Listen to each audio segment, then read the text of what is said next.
And this, what's the other guy's name? His last name is Orgy. But hey, like, again, I don't name these players. I don't know if this has something to do with how this guy was conceived. I have no idea. All right, we're back with another 2019 college football team season preview and prediction. Whole series of these, and we're really going to start getting them out here quick over the next couple of weeks. I'm going to try to get 2, sometimes 3 even out a day over the next week or so to try to wrap this series up by the start of the college football season. Couple of quick announcements before we get to today's video. Sorry about no live show last night. I came out here an hour early to set everything up for the live show, turned the computer on, and there was a huge Windows update, and it ended up taking like 2 hours to do the Windows update, so I just couldn't do the live show. The other thing is the Saturday morning shows are starting this weekend. So this Saturday morning, 9 a.m., College Game Day Live with Uncle Lou. Of course, there is no College Game Day this Saturday, but we just need to get started.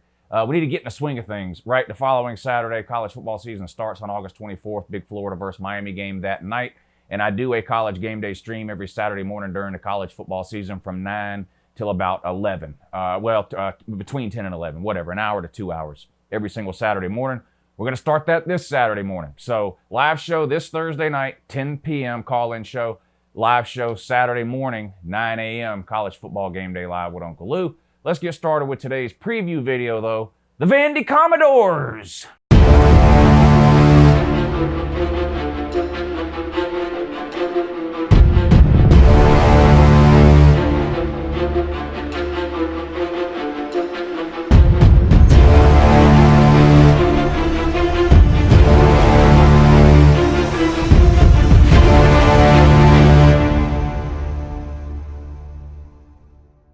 Hey, good morning. It's Uncle Lou here. Yeah, that's right. It's me, Uncle Lou, and I'm live for you on LouTube today, so thanks for watching. I really appreciate it also, and in addition to that as well, subscribe to this channel if you're not already. I post college football videos year-round, almost every single day. Some of them are even watchable, too. And that's not just my opinion. I've had 1 or 2 people tell me that over the years. Give this video a thumbs up. Doesn't cost you anything or take you any time at all, but it's a huge benefit to me. So go ahead and hit that thumbs up button right now. Let's get started with the Vandy Commodores. All right, let's wrap up Vandy's 2018 season before we move on to 2019, right? 6-6 in the regular season, 3-5 in the SEC. Bowl bid to the Texas Bowl against Baylor, where you lost 38-45 to finish at 6-7. Probably the most entertaining bowl game of the entire bowl season, though, especially of any of the early games. This was a great game, back and forth type of game. You lose by 7, sort of a theme for you last year, right? You had a lot of close losses. Of course, Notre Dame, you lost by 5. Kentucky, you lost by 7. Missouri, you lost by 5. Florida, you lost by 10, but you were beating them at halftime. Injury really hurt you there in the second half when Keyshawn Vaughn went down. Your running back, talk more about him here in a minute. 3 SEC wins over Arkansas, Ole Miss, and Tennessee. Probably the 3 worst teams in the SEC last year. Let's just be real. But you did beat them. Finished 3-5 in the SEC, 6-7 after a loss in a bowl game. What does Vandy need to do to sort of, it seems like they've been hovering around this 500 mark under Derek Mason. They made a bowl game, I think, 2 of the last 3 years, but lost them both. Derek Mason yet to have a winning season at Vandy, 6-6, but then lose the bowl game 6-7. So no winning seasons. He's done okay. He's 24-38. But I know that's not a great record, but keep in mind this is Vandy. So other than James Franklin, you know, there's been a lot of coaches at Vandy who have done worse than Derek Mason. But what can Vandy do, or what do they need to do to sort of get over the hump? Well, I mentioned they beat Arkansas, Ole Miss, and Tennessee, which I think are probably the 3 worst teams in the SEC last year. There's 14 teams in the SEC. That would put Vandy around 10th or 11th in the SEC. Well, you were 10th in scoring offense, and you were 10th in scoring defense. One of those, I mean, really, you want both, but one of these has got to improve. When you're near the last in scoring offense and near the last in scoring defense, this is the kind of record you can expect to have, hovering around the 500 mark. You got to see one of those 2 have got to improve, I think. But you have made a bowl game 2 out of 3 years. You have beat your in-state rival Tennessee 3 straight years. But like I mentioned, no winning season. And your defense, and this is strange because Derek Mason's a defensive guy. Your defense has actually gotten worse the last couple of years under Derek Mason. You like to see that turn around.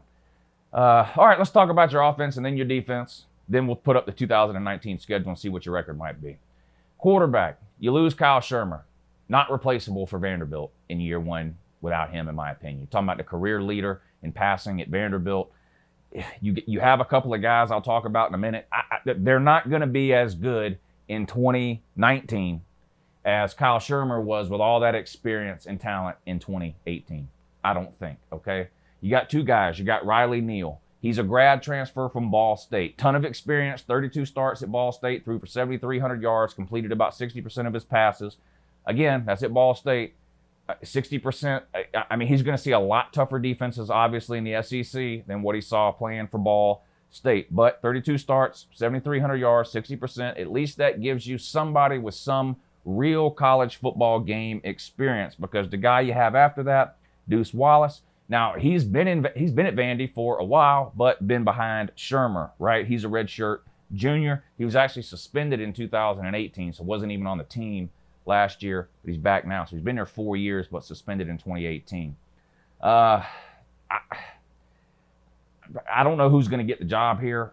Jared will let us know in the comments section, our resident Vandy fan here. Shout out to you, Jared, diehard Vandy fan. I really don't know which way they're going to go. Defensive guys, defensive head coaches love experienced quarterbacks. They tend to make less mistakes than inexperienced ones. Maybe that gives Riley Neal a leg up here. We'll see. Unfortunately, and you'll find this out when I put the schedule up, you don't have any time once the season starts to try to figure this out. You got to be ready to go week one. Now, as many question marks or uncertainties as there are at the quarterback position, your skill position players, you don't have that issue or problem. I think this might be the most talented set of skill position players that Vanderbilt has ever had. Period. Keyshawn Vaughn at running back. Now, maybe Vandy has had a running back better than Keyshawn Vaughn, okay? Kalijah Lipscomb at wide receiver. Maybe at some point in your past you've had a wide receiver better than Lipscomb. Tight end Jared Pinkney. Maybe at some point in your past you've had a tight end better than Jared Pinkney. You've never had three players this good starting at these three positions at the same time. You haven't. Running back Keyshawn Vaughn, one of my favorite players to watch in the SEC, led the SEC in yards per carry. I want you to keep that in mind when you're thinking about Vanderbilt's offensive line going up against defensive lines like Florida, Tennessee, Georgia, South Carolina, Kentucky last year, who had a great defense. Led the SEC in yards per carry. There are some great running backs in the SEC. None of them had more yards per carry than Keyshawn Vaughn. 7.9 yards per carry. 10 carries of 40 yards or more. Now, how good is that? The next closest running back in the SEC had 5 carries of 40 yards or more. So this guy, explosive, home run hitter, and he can catch the ball out of the backfield too on a swing route and take it 60, 70 yards to the house. We saw him do it last year. This guy is a dangerous weapon for Vanderbilt. With Kyle Shermer being gone and a new quarterback there, I think the workload is going to increase for Keyshawn Vaughn. Now, he had some issues last year staying healthy. He has to stay on the field. If Vanderbilt has any chance of making a bowl game this year, Keyshawn Vaughn has got to play and play healthy in all 12 games, in my opinion. You cannot afford to lose him. He's the most important player on your team, in my mind. Wide receiver Kalijah Lipscomb, 87 catches. Led the SEC. More catches than anybody else in the SEC last year, Kalijah Lipscomb. Unbelievable. He comes back. Tight end Jared Pinkney. I love this. I've loved Pinkney for a couple of years now, but really broke out last year. He's one of only 2 tight ends in America last year to have over 50 catches and 15 yards per catch. Only 2 tight ends did that. He was one of them. Those 3 guys are legitimate SEC caliber players. These 3 guys would get playing time. You can argue whether they would start depending on the school. There may be a school with a better tight end, school with a better wide receiver, school with a better running back. All 3 of these players would get playing time no matter where they played in the SEC. They're legitimate big-time SEC players. All of them have an NFL future, in my opinion. Offensive line, you got to replace 3 starters off an offensive line that was sort of just so-so last year, which makes it even more amazing, the fact that Keyshawn Vaughn was able to get 7.9 yards per carry. I mean, it's just unbelievable.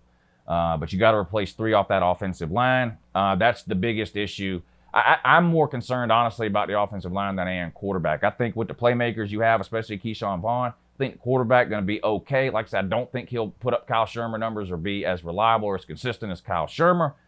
But I have more questions. But I think the offensive line is probably in a little bit worse shape. May have to play some younger guys there. We'll see. Got to replace 3 starters.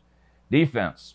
Not good on the defensive side of the ball. And like I mentioned at the top of the video, sort of surprising considering Derek Mason is a head coach. Defense actually gotten worse over the last couple of years. I already mentioned 10th in scoring defense last year. But listen to this. Bottom 3 in the SEC in run defense. Bottom 3 in the SEC in total defense. Bottom 3 in the SEC in third down stops. Just not a recipe for success overall. You can't get off the field on third down. You're not very good stopping the run, and your total defense also in the bottom 3. Can you improve on that this year? You're going to have to. You got to find a way. If you're going to make a bowl, Keyshawn Vaughn's got to stay eligible, and your defense has got to play better. Defensive line. A lot of returning experience on the defensive line. You also have to bring in some grad transfers, some JUCO transfers. This true freshman, is it Davion Davis, I think is his name. He'll probably play this year. You're going to play some grad transfers and some JUCO transfers. You're going to play some of the guys that are coming back from last year. It's going to be sort of a mixed bag on the defensive line. You see a lot of teams doing this now, rotating defensive linemen in and out to sort of try to keep them fresh for the second half. No standout star on Vandy's defensive line. So I think you'll see a lot of guys rotate in and out.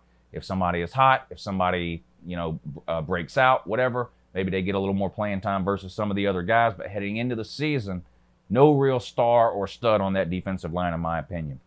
Linebacker situation, you got to replace 2 seniors, Griffin and Smith. They're both gone. Neither was really an impact player, but they were seniors, been there forever, ton of experience. No amount of talent can replace experience. So we'll see, what it ends up looking like at the linebacker position this year. But you got 2 sophomores, Dimitri Moore and this, what's the other guy's name? His last name is Orgy. But again, I don't name these players. I don't know if this has something to do with how this guy was conceived. Again, I have no idea, but that is his name, Orgy. Now, Dimitri Moore, he was second on the team in tackles last year. So he comes back. That's great. You're going to need him. He's got to play even better, I think, this year. And Orgy was your top recruit in the 2018 class. So he's got some talent, just hasn't played a whole lot yet. So, it's very possible both of these guys end up being better than the 2 that you lost, Griffin and Smith. Like I said, you just can't replace experience. You got to see these guys get out there and do it on a Saturday. But, you'll probably be okay there at linebacker, at least relative to what you were last year. There was some years, 2-3 years back, where Vandy had some really good linebackers, NFL level linebackers. You didn't have that last year. We'll see if these 2 sophomores, Dimitri Moore and this Orgy guy, can get you back to what you were a couple of years ago at the linebacker position. We'll see. Defensive backs. What do you have there? You lose 2, probably your best. I think these are your best 2 defensive backs from last year. Williams and Wiley, they're both gone. Williams was a corner. Wiley, I think, was a safety. You lose both of them. Now, according to Derek Mason, the depth in the secondary is the best it's been at Vandy in his time there. And he says he would rather have SEC-level depth than he would 1 or 2 really good players. Now, is he just saying that because that's the reality that he's in? I don't know. We'll see. But depth is according to Derek Mason, the best that it's been.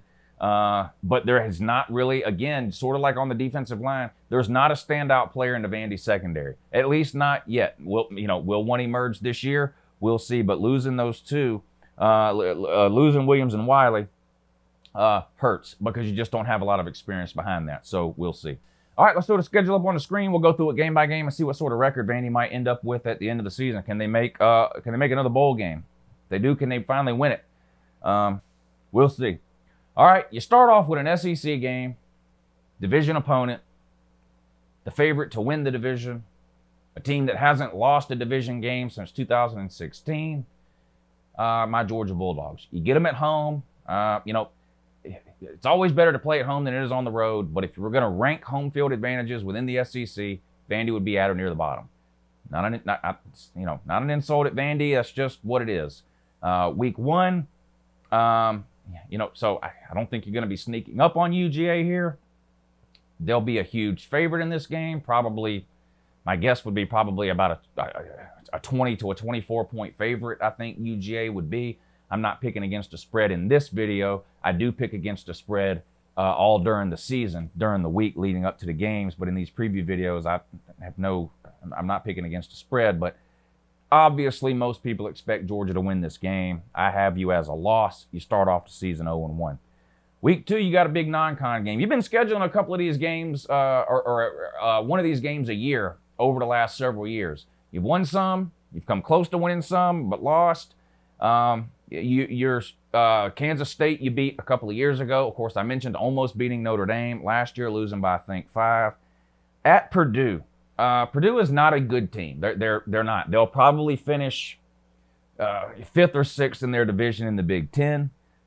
They do have one of the best players in all of college football, though, in Rondale Moore. Definitely one of the most exciting players. I'll watch this game just so I can see Keyshawn Vaughn and Rondale Moore in the same game. 2 of the most exciting offensive playmakers in all of college football, in my opinion. Both stuck on teams that don't have much expectations beyond possibly making a bowl game, in my opinion. It's at Purdue. I think you lose to Purdue. I think this will be a good game. And this is the one here. Of all the losses I have circled for Vandy this year, I'll be honest, this is the one I'm least confident in. So would I be shocked if Vandy found a way to go on the road and get this win at Purdue? No, I would not be shocked at all. I think this could be sort of a back-and-forth type game. This wouldn't surprise me, honestly, if this is a very similar game to the Texas Bowl that you played last year in the postseason against Baylor. Sort of an up-and-down-the-field type of track meet game. I don't like Vandy's defense, particularly early in the season.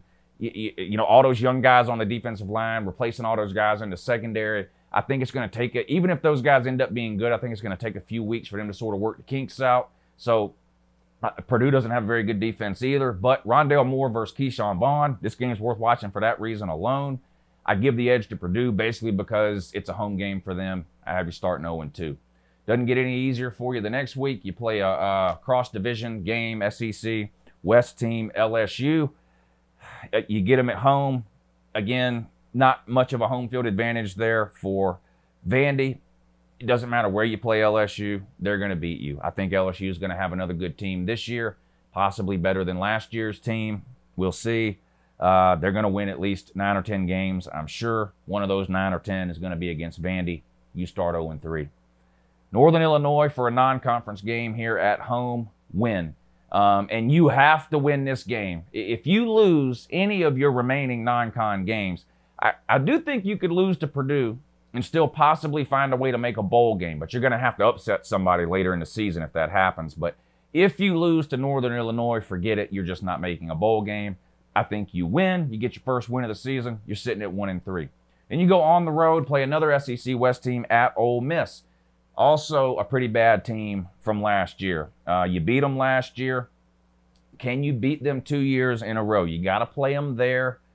I'm not a believer in Ole Miss yet, or Mississippi State. But anyway, at Ole Miss, this is another game like Purdue that I think could go either way, okay? I gave you the loss at Purdue in a game that I think could probably go either way. I gave you a win at Ole Miss in a game that I think could go either way. So that would put you at 2-3.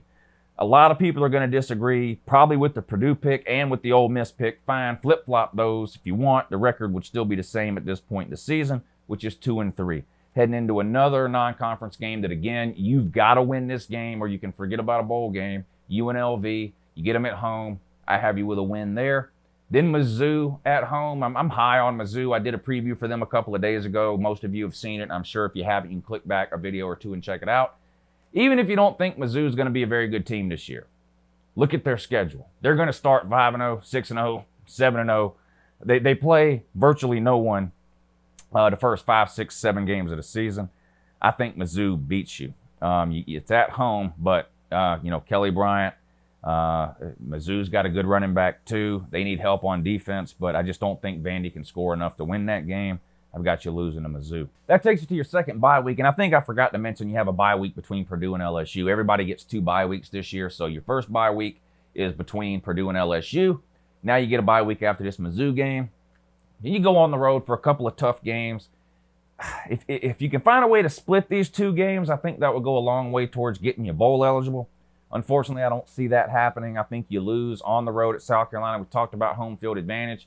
South Carolina, not a great team, but a great home field advantage. And unless you have a really good team, that can matter. I think it will matter in this game. I think South Carolina gets this win. South Carolina is going to have a brutal year because of their schedule. They're another team that's going to be sort of scratching and clawing for every win they can get, trying to get to that 6-win mark for bowl eligibility. Not that South Carolina is a terrible team, but their schedule is just brutal. I think South Carolina beats you at home. You lose there. Turn around on the road at Florida. I don't think Florida is going to be much better of a team than last year. You had them at home last year. You sort of had them on the ropes and let it get away. I think they beat you in their place this year. You lose that one too. Kentucky at home. I gave you a win here. Kentucky's a better team than you. Listen, I talk about this all the time, and man, people get so mad in the comment section. I don't understand really why they get mad to start with, why people don't understand this. Almost every single team in America, every single year, loses at least one game to a team they're not supposed to lose to. Trying to figure out who that team is every year is almost impossible, right? So, like, I have Florida losing to Kentucky but beating Auburn, and people are like, this is ridiculous. If anything, they would lose to Auburn and beat Kentucky. Well, yes, if you're going just by who's favored and who's actually a better team and this and that, then yes. But that doesn't ever happen in college football. Very rarely. 2, 3, 4 teams a year, maybe, that win every game they're supposed to and lose every game they're supposed to. Almost every single team wins one they're not supposed to and loses one they're not supposed to. You're not supposed to beat Kentucky, Vandy. Kentucky, you're not supposed to lose to Vandy. But you do. I think Vandy wins this one at home over Kentucky. Biggest win of the year. All right, last non-con game of the year, East Tennessee State at home, win. Again, if you don't win it, forget it, you're not making a bowl game. On the road at Tennessee, Vandy runs the state. Vandy owns Tennessee. We get all that. Beat them, 3 years straight, 6 of the last 8, whatever it is, something like that. That can't last forever. I don't think Tennessee is leaps and bounds better than they were last year, but I do think that a year 2 coach tends to be better than a year 1 coach. Last year was Jeremy Pruitt's first year ever as a head coach in college football at any level. He had some problems. I don't like Tennessee's roster. I don't think they have near the talent to compete with the upper echelon teams in the SEC. But with that being said, they will be better this year, I think, than they were last year. You got to play them there. I think Tennessee finally gets the Vandy monkey off their back. I think you lose the in-state rival game this year to Tennessee. That puts you with an overall record this year of 5-7, missing a bowl game by 1 year, 2-6 in the SEC. Of course, you could go 6-6. Hell, you could go 7-5. But let's be real, you could go 4-8 too. But I've got you at 5-7. Your losses are going to come at home to UGA, on the road at Purdue, at home to LSU, at home to Missouri, on the road at South Carolina, on the road at Florida, and on the road at Tennessee. The last 5 games of your schedule, you got 3 road games. I think you lose them all. Win your 2 home games. Finish at 5-7, 2-6 in the SEC. Hard to do a team like Vandy. Now, Vandy has outperformed expectations each of the last couple of years. Most people had Vandy picked to go 4-8 last year. They went 6-6. I have them at 5-7 this year. Like I said, would I be shocked if they went 6-6? No. I also wouldn't be shocked if they went 4-8 though. I came down at 5-7. Hope you guys enjoyed this preview video and have a great morning.